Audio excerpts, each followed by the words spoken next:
नमस्कार, स्वागत आप सभी का। आज हम पढ़ेंगे हमारी पुस्तक गणित का अध्याय नंबर 24, जिसका नाम है आंकड़े और उनका निरूपण। बात अगर आंकड़ों की चली है या बात करें आंकड़ों के संग्रह की या फिर उनके प्रस्तुतिकरण की, तो ये सारी बातें आती है सांख्यिकी के अंदर, यानी कि गणित की एक महत्वपूर्ण शाखा है। तो ये अध्याय भी आपका सांख्यिकी के अंदर आएगा। तो इस अध्याय में हम क्या क्या सीखेंगे? बारंबारता सारणी क्या होती है, अवर्गीकृत और वर्गीकृत बारंबारता सारणी में क्या फर्क है और किस अवस्था में वो हम उनको लागू करेंगे, संचयी बारंबारता क्या होता है, इसके अलावा दंड चार्ट के बारे में, आंकड़ों के प्रस्तुतिकरण के बारे में, इन सब के बारे में विस्तृत रूप से अध्ययन करेंगे।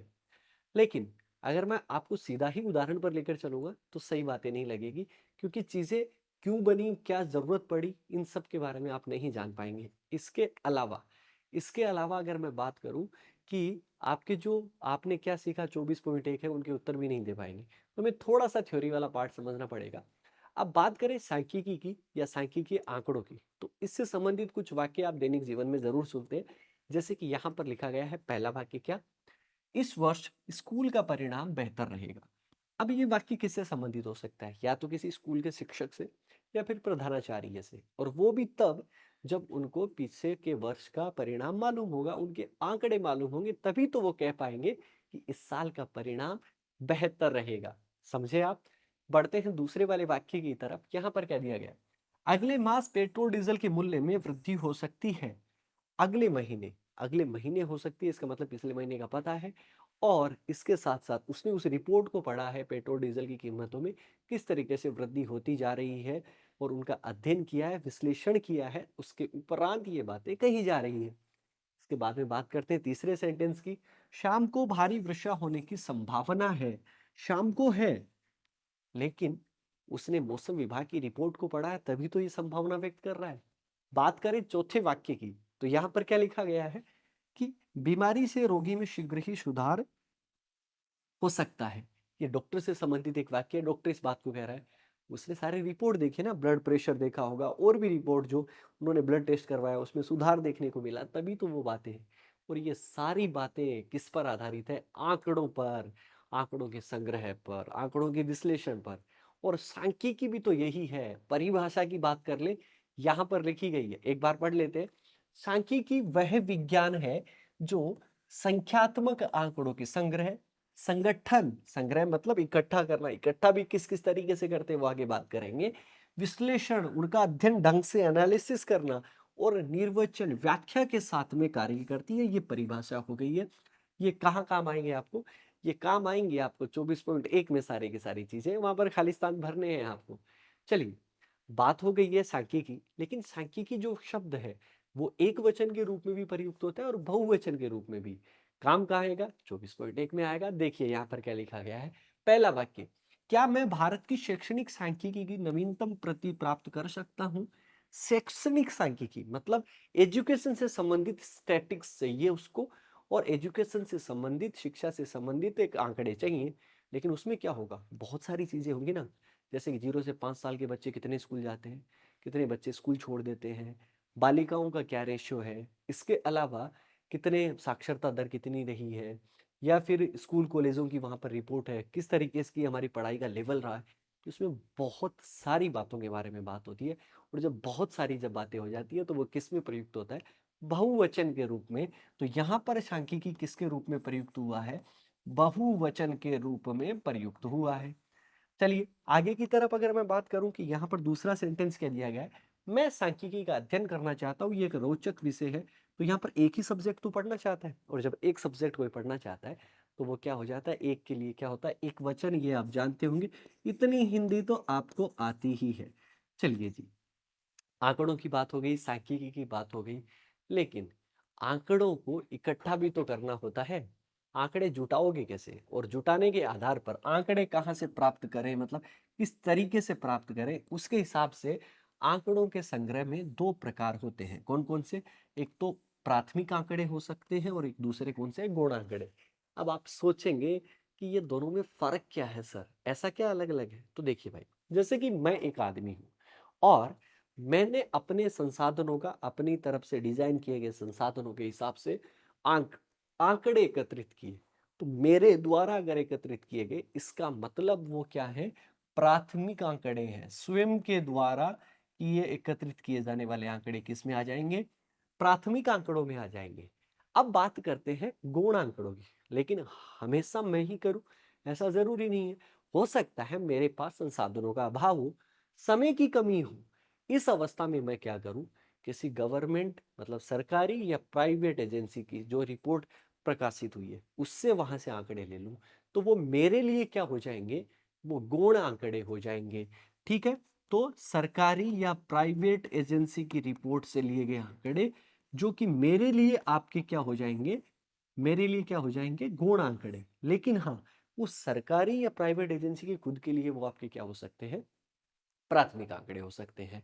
तो समझ में आ गया ये दोनों चीजें किस तरीके से हैं। चलिए, आंकड़ों की बात हो गई, आंकड़ों का संग्रह तो हो गया। अब आंकड़ों का संग्रह अगर हो जाता है तो उसके बाद में हमें क्या करना होता है? उसका प्रस्तुतिकरण। मतलब आंकड़ों को आपने देख लिया, अब किसी को आंकड़े समझाने हैं। आंकड़े समझाने का मतलब, जैसे कि मैं एक स्कूल की बात करें, आपके स्कूल की बात कर ले। आपके स्कूल में कोई वजन का कोई आंकड़ा लिया गया, ठीक है जी। अब वजन का आंकड़ा लिया गया, किसी का वजन 20 किलो था, किसी का 25, किसी का 30, किसी का 45, किसी का 50, 55, 60, 65 इस तरीके से था। ठीक है, अगर मैं उन आंकड़ों का अगर सही तरीके से प्रस्तुतिकरण दूंगा तो वो चीजें अच्छी लगेंगी, रोचक लगेगी, जल्दी समझ आनी चाहिए। प्रस्तुतिकरण का मतलब तो यही है। ठीक है जी। तो अब बात करते हैं क्या, कि यहां पर कुछ आंकड़ों की बात करते हैं। क्या दिया गया है समझिए इस चीज को।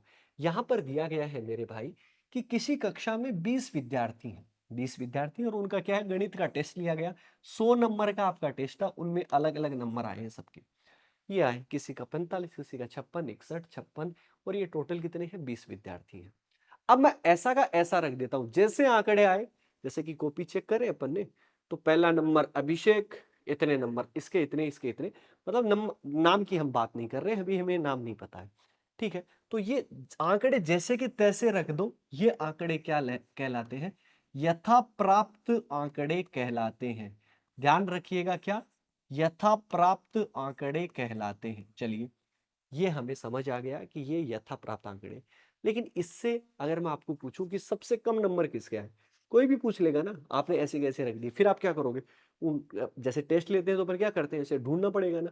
अब मैं भी यहाँ पर ढूंढूंगा कि यार 28 नंबर कम है, 28 से कोई कम है कि नहीं है, तो मैं कह दूंगा सबसे कम 28 है, लेकिन टाइम लग गया ना। तो अब क्या करें? यथा प्राप्त आंकड़ों में थोड़ा सुधार करें। और जैसे सुधार करने का मतलब क्या है कि अगर मैं इनको आरोही क्रम में लिख दूं, आरोही क्रम का मतलब क्या हुआ? कि छोटे से बड़े के रूप में मैंने लिख दिया, या फिर आप अवरोही क्रम में लिख दीजिए, बड़े से छोटे के क्रम में। तो इसका मतलब क्या हुआ कि यथा प्राप्त आंकड़े थे अपने पास में, और उनको मैंने आरोही क्रम में लिखा, तो वो सुव्यवस्थित हो गए, है ना, अच्छे से अरेंज हो गए। और जैसे ही ये आरोही क्रम में व्यवस्थित हो गए, तो ये आपके क्या कहलाए? पंक्तिबद्ध आंकड़े कहलाए। क्या कहलाए? पंक्तिबद्ध आंकड़े कहलाए। ये लीजिए जी, ये भी हमें समझ आ गया कि यथा प्राप्त आंकड़ों में और पंक्तिबद्ध आंकड़ों में क्या फर्क है। अब आरोही अवरोही क्रम में हमने रख दिया। यहां पर अगर आप देखोगे, अब मुझे कोई पूछे कि सबसे कम नंबर किसके है, सबसे पहले लिखा होगा 28। मैं कहूं, अगर कोई आपसे पूछे उस आंकड़ों के बारे में सबसे ज्यादा नंबर किसका है, आप सीधा अंत में जाएंगे और बता देंगे कि 88 सबसे कम नंबर है। अच्छा, अब आपको पूछ रहे कि 56 नंबर कितनी बार आए, तो आप 56 पे जाओगे। 1 2 3 4 5 कितनी बार आए? 5 बार आपके आए। ठीक है जी। अब मैं कहूं आपको कि 61, 61 से ज्यादा नंबर, मतलब 60 से ज्यादा नंबर देख लेते हैं कि 60 से ज्यादा नंबर कितने लोगों के आए। तो 60 से ज्यादा आएंगे तो 61 ज्यादा है ना, तो 1 2 3 4 5 6 7 8 9, 9 लोगों के आए। ठीक है ना। तो ये यथा प्राप्त आंकड़ों का थोड़ा सा व्यवस्थित रूप हो गया, पंक्तिबद्ध आंकड़े। लेकिन अभी भी बात पूरी नहीं हुई। क्यों? क्योंकि मुझे क्या करना पड़ा? गिनना पड़ा। 56 के कई सारे थे, फिर मैंने गिना 1 2 3 4 5। ऐसे कॉपी में ऐसे अपन पेपर लेते हैं तो इसी तरीके से करते हैं कि 5 जन हो गया है। लेकिन इसका भी, इसमें भी सुधार की आवश्यकता है। इसमें कैसे सुधार हो सकता है? इसमें सुधार हो सकता है इस तरीके से कि 20 विद्यार्थी थे अपने पास में, उनके टेस्ट लिए, तो उनके टेस्ट के नंबर अगर आप देखोगे तो यही तो है, 28 31 33 36 45 56 61 61 70, ये ठीक है ना। हमने कोई भी यहाँ पर जो अंक है वो दोबारा नहीं लिखा। दोबारा मतलब ऐसा नहीं है कि 56 5 बार थे ना तो हमने सीधा लिख दिया विद्यार्थियों की संख्या, 56 के सामने कितना लिखा? 5। तो हमें समझ आ जाएगा इस सारणी को देखते कि 56 नंबर जो है वो किसके आए, 5 जनों के आए। ठीक है ना, इस तरीके से। तो ये जो अंक है यहाँ पर, ये आपके क्या कहलाते हैं, प्रेक्षण कहलाते हैं। क्या, प्रेक्षण कहलाते हैं, ध्यान रखना, प्रेक्षण कहलाते हैं। और ये विद्यार्थियों की संख्या, ये आपकी क्या कहलाती है, बारंबारता कहलाती है। क्या, बारंबारता। इन दोनों के बारे में समझ में आ गया। अब मुझे कोई पूछे 61 कितने लड़कों के आए, 2 के आए। सबसे ज्यादा किसके, 88। सीधा देख के कह सकते हैं सबसे कम 28। सीधा अपन निकाल रहे हैं, 70 एक जने के आए। टोटल विद्यार्थी यहाँ पर देख सकते हैं 20 विद्यार्थी थे। तो ये कहानी और हो गई। मतलब यथा प्राप्त आंकड़ों से सुधार हुआ तो पंक्तिबद्ध आंकड़े आए, पंक्तिबद्ध आंकड़ों से सुधार हुआ तो इसको क्या कहेंगे, इसको हम कहेंगे बारंबारता सारणी।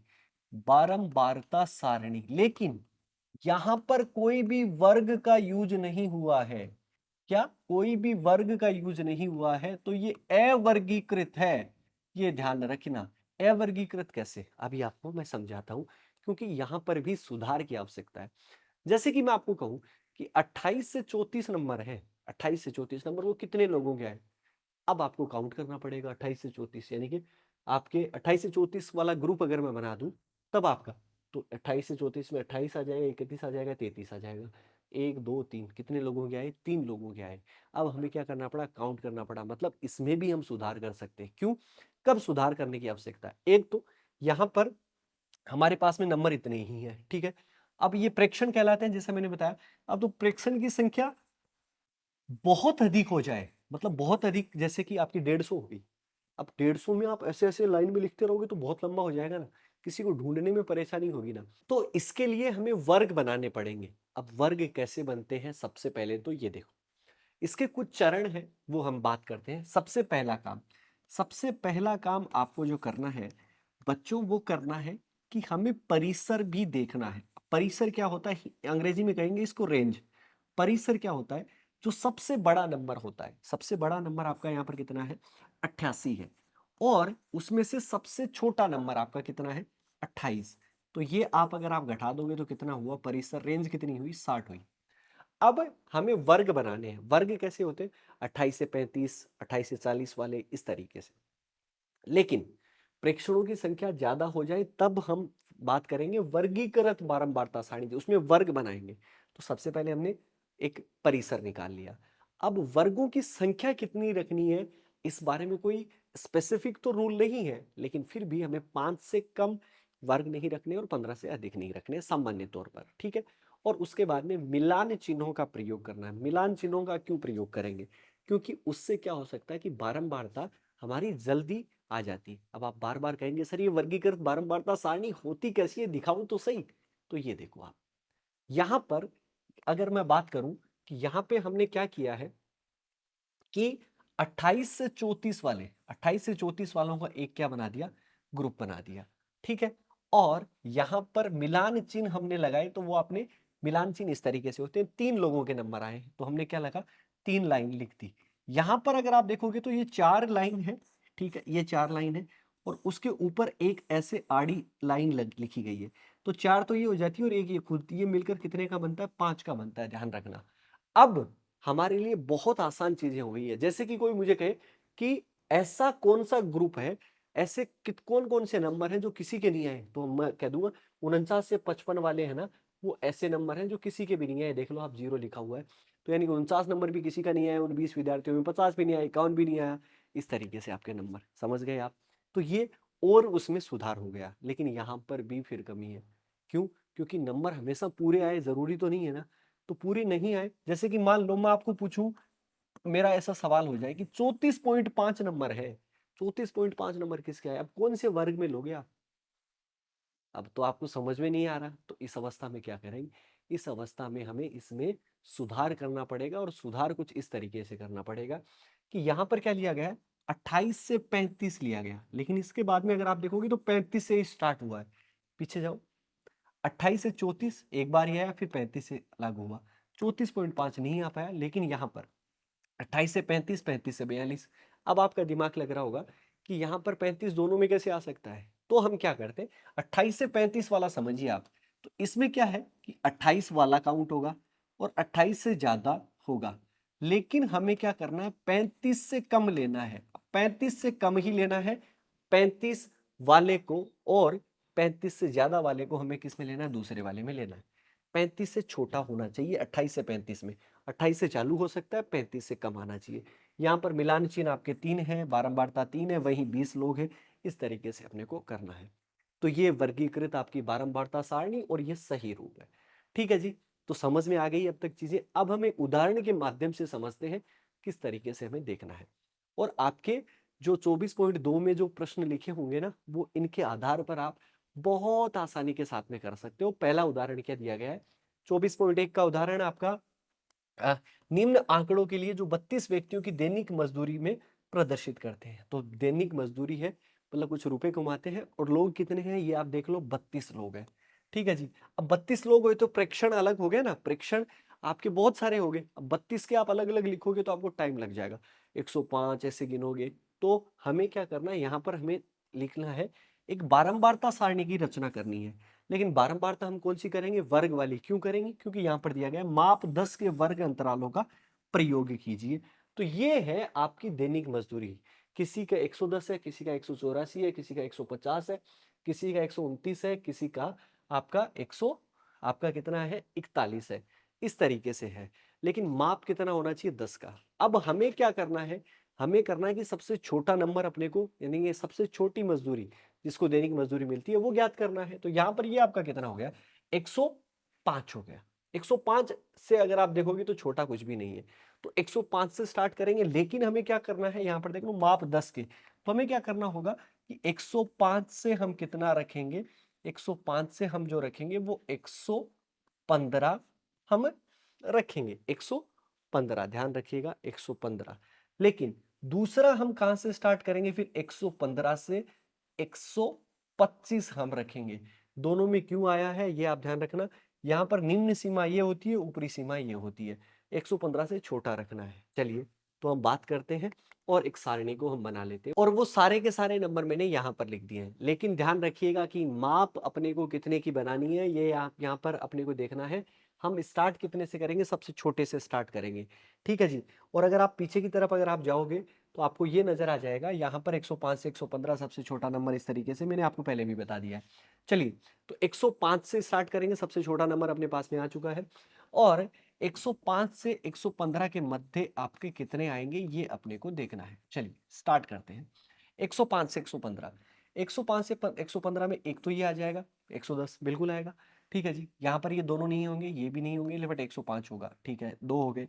ठीक है, इसके बाद में यहाँ पर अगर बात करोगे, ये नहीं है, ये नहीं है, यहाँ पर ये तीनों नहीं है, ये भी नहीं होंगे, यहाँ पर भी नहीं आएगा। यहाँ पे एक ही आ चुका है, 105 तीन हो चुके हैं। इसके बाद में 108 हो जाएगा, 115 के मध्य ही आएगा।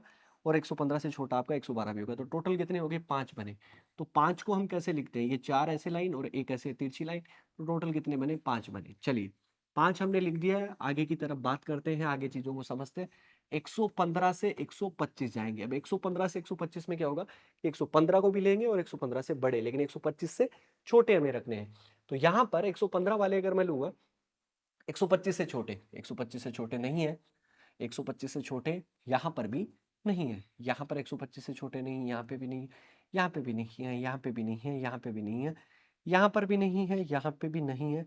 118 जो है वो आपका 125 से छोटा है। तो यहाँ पर कितना आया, केवल और केवल एक आया, तो हमने एक लिख देंगे। ये लीजिए, 12 व्यक्तियों की संख्या कितनी होगी, एक हो चुकी है। आगे की तरफ बात करते हैं, तो 125 से लेकर हमारा कितना जाएगा, 135 जाएगा। 125 से 135, 135 से छोटा अपने को लेना है, ध्यान रखिएगा। 135 से छोटा ये नहीं है, एक तो ये आपका हो चुका है 135 से छोटा, 129, ठीक है ना, इसके अंदर आएगा। ध्यान रखिए, एक एक चीजों को देखते हुए चलिए। इसके बाद में 135 से छोटा अगर आप देखोगे तो 134 आपको नजर आ जाएगा, बिल्कुल नजर आ जाएगा। ये बड़ा है 135 से, ये बड़े हैं तीनों, यहाँ पर बड़े हैं, यहाँ पे भी बड़े हैं, यहाँ पे भी बड़े हैं, यहाँ यहाँ भी बड़े हैं, यहाँ पर भी बड़े हैं, यहाँ एक तीसरा ये हो गया।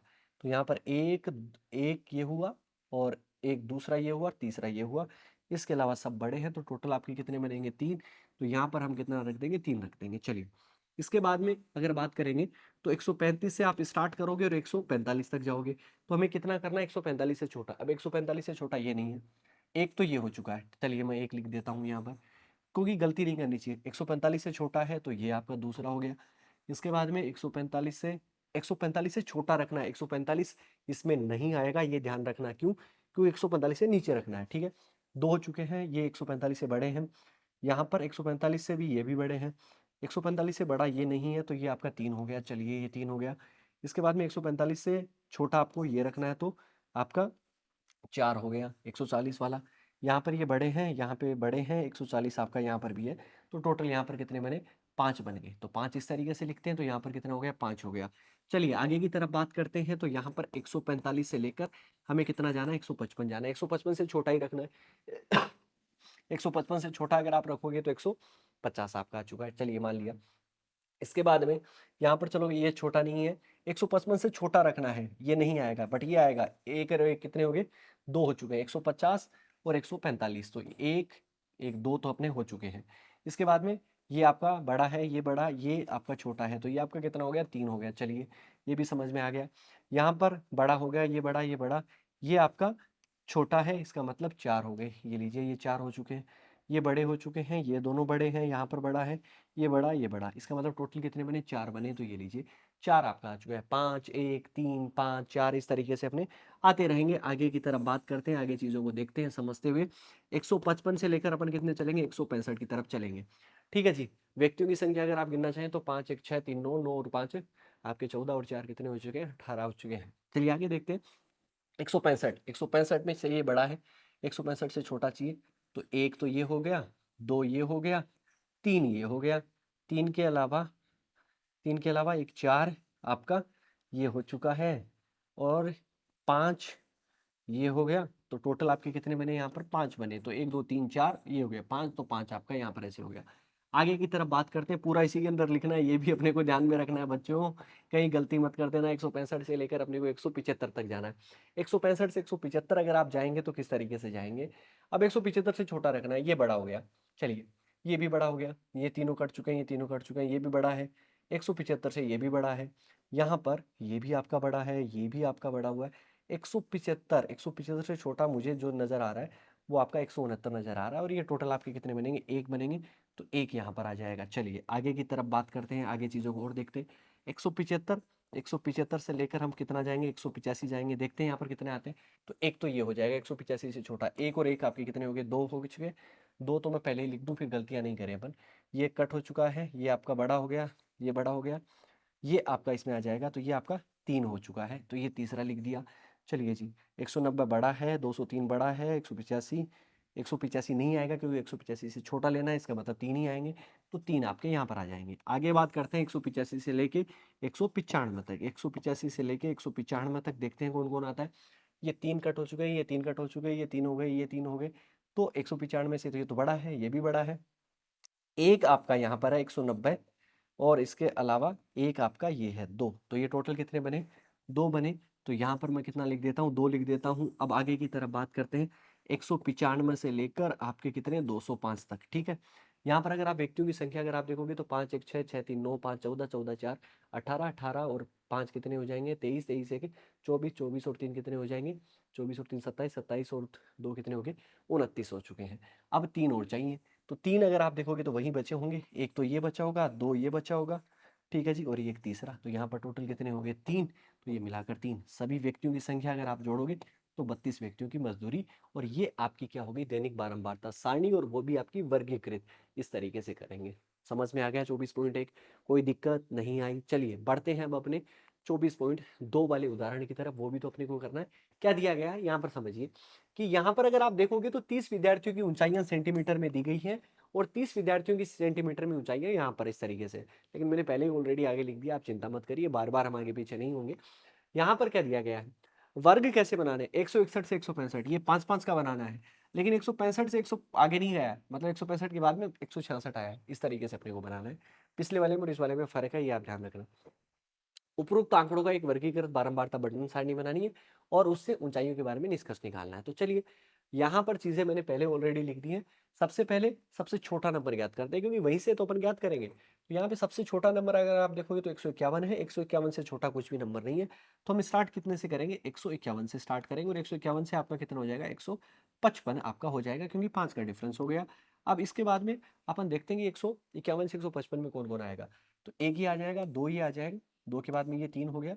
यहाँ पर 151 से 155 में 151 से 155 में ये आ जाएगा, 4 हो गया, ठीक है। 151 से 155 में आपका 151 से 154 भी आ जाएगा, 152 भी आ जाएगा। 1, 2, 3, 3, 3, 6, 6 और देख लेते हैं, कहीं पर भी छूटना नहीं चाहिए अपनी ये चीज़ें। तो 151, 153, 154 यहाँ पर हो गया, 57, 56 ज़्यादा होते हैं, ये ज़्यादा होते हैं, ये भी ज़्यादा है, 151 ये रहा। टोटल 7 हो गए। यहाँ पर 1, 2, 3, 1, 2, 3 और कुछ नहीं है। तो यहाँ पे टोटल कितने बने? 7 बने हैं। अब 7 को 12 मिलान चिन्ह के हिसाब से कैसे लिखोगे? 1, 2, 3, 4, ठीक है जी। 4 के बाद में 1 ही लगाया 5 और 2 ये कितने हो गए? 7 हो गए।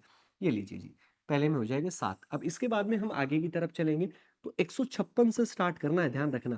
क्यों? क्योंकि 155 के बाद में हमें पीछे समझाया गया था, तो 160 तक लेंगे। अब 156 से 160 तक जो भी आएगा वो लेंगे। 156 में आपका ये नहीं आएगा, 160 से ज़्यादा है। 156 में ये नहीं आएगा, 160 से ज़्यादा हो रहा है, ये भी ज़्यादा हो रहा है। 160 से ज़्यादा है, 160 से ज़्यादा, 160 से ज़्यादा। यहाँ पर भी अगर आप 160 से ज़्यादा होगा, ये भी आपका नहीं होगा 160 से ज़्यादा, तो 1 हो गया, 2 हो गया। तो 2 तो मैं पहले ही लिख दूँ, ये लीजिए 2 आपका हो चुका है। 160 ये लेंगे, 2 और 2 4 होंगे, तो ये लीजिए 4 हो गए। ठीक है जी, इसके बाद में ये तीनों ज़्यादा है। इसके बाद में 1, 2 और 3 ये हो गए। तो ये 1 हो गया, 2 हो गया, 3 हो गया। चलिए, इसके बाद में अगर आप आगे की तरफ देखोगे तो 160 ये भी हो गया। तो 1 एक्स्ट्रा ये भी हो गया और 1 ये भी हो गया। ठीक है जी। तो यहाँ पर अगर आप टोटल अगर आप देखोगे तो यहाँ पर 2 और एक्स्ट्रा हो गए, तो 5 और 4 कितने हो गए? 9। तो यहाँ पर टोटल कितने हैं? 9 हैं। इसके बाद में आगे की तरफ बात करते हैं। 161 से लेकर हमें 165 तक जाना है। गिनते हैं 165 तक कौन से आएंगे। एक तो ये हो जाएगा, 2 हो चुके हैं, चलिए यहाँ पर 2 हो गए। इसके बाद में 165 से ज़्यादा हो रहा है, ये कम है, ये कम है, 2 ये हो गए, तो ये आपके कितने हो चुके हैं? 4 हो गए हैं, ये ज़्यादा हो गया, ये हो गया 5वां, तो ये लीजिए ये 5 हो गया। इसके बाद में यहाँ पर ये कट हो चुके हैं, 170 ज़्यादा है, ये कम है, तो ये एक एक्स्ट्रा और हो गया, ये लीजिए एक एक्स्ट्रा हो गया, ये आपका ज़्यादा है, ये तीनों कट, ये आपका कम ही है। 165 से 165 तक होता तो भी लेते, तो ये एक एक्स्ट्रा हो गया। इसके बाद में एक ये भी एक्स्ट्रा हो गया, ये लीजिए जी आपका, और ये ज़्यादा, ये ज़्यादा। इसका मतलब यहाँ पर 5 और 3 यहाँ पर कितने आए टोटल? 8 आए हैं। टोटल कितने थे आपके? 30 थे। तो 7 और 9 16, 16 और 8 कितने हो जाएंगे? 16 और 8 आपके कितने हैं? 24 यार, सीधी सी बात है। अभी बचा क्या आपका? 165 और 165 से आपके 170 बनेंगे। अब 165 से 170 अगर आपके बने तो टोटल 6 बनने चाहिए, देख लो। बचे ही आपके 6 होंगे। एक आपका ये बना, दूसरा ये बना, ठीक है जी। इसके बाद में आपका तीसरा बन गया। इसके बाद में तीसरे के हिसाब से चौथा ये बन गया, पांचवा ये बन गया, छठा ये बन गया। तो टोटल 6 बनाने हैं, तो 4, 4 और 1 5 और 1 कितने हो गए? 6 हो गए। टोटल आपके मिलकर आपके कितने बन चुके हैं? 30 आपके लोगों की दैनिक मजदूर, वो जो दैनिक जो हाइट, सॉरी, ऊंचाइयों का क्रम था सेंटीमीटर में, पिछले क्वेश्चन की तरफ जा रहे हैं, तो ये आपका 30 हो चुका है। अब अगर अपने को, अगर मैं बात करूं कि दूसरा क्वेश्चन जो अपने को दिया गया था उसके बारे में, क्यों? क्योंकि दूसरा क्वेश्चन भी तो अपना ये है, ये वाला। अब इस वाले क्वेश्चन का अगर मुझे आंसर करना है तो मुझे एक चीज समझ आती है कि 16 लोगों के आपके 160 सेंटीमीटर से कम हाइट है। इसका मतलब 50% लोग जो हैं वो आपके 160 सेंटीमीटर से कम हाइट के हैं। ये अपन निष्कर्ष निकाल सकते हैं। ये भी कह सकते हैं कि 50% से कम में आपके उसके ज़्यादा है। तो मतलब ये इस तरीके की चीज़ें हम कह सकते हैं। तो ये आपका पहला पार्ट है सांख्यिकी का। उम्मीद है चीज़ें समझ में आई होगी, क्योंकि हम आगे भी पढ़ने वाले हैं उदाहरणों के माध्यम से। लास्ट में जो अभ्यास प्रश्न दिए गए उनकी बहुत बढ़िया तरीके से मेहनत करेंगे। फिर मुलाकात होगी। ख्याल रखिए, सुरक्षित रहिए। धन्यवाद।